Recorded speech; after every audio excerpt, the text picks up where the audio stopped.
All right, today we're going to bring a CarPlay. Now this is a small CarPlay with an adapter.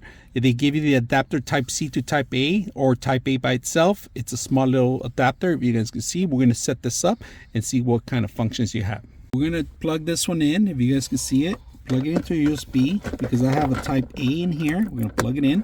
Now we're going to look it up on our phone, and right now it's turning red. And we're going to see if we could use an iPhone too. So it comes up with instructions how to connect it, and it comes down in there, and we're going to set up a phone and say connect it.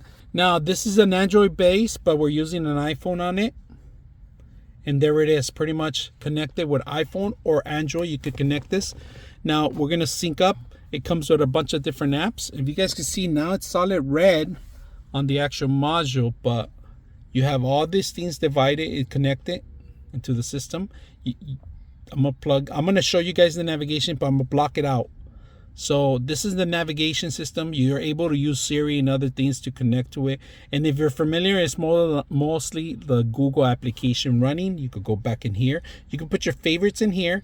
You have your phone, your music, your maps, your messaging, your now playing, sync, audio book, and news. And then you have your calendar. Everything that you have on your phone is going to sync up because this is running from your phone. It's just using this module to connect to the actual system. So if you're looking for a CarPlay, simple, small, easy to use.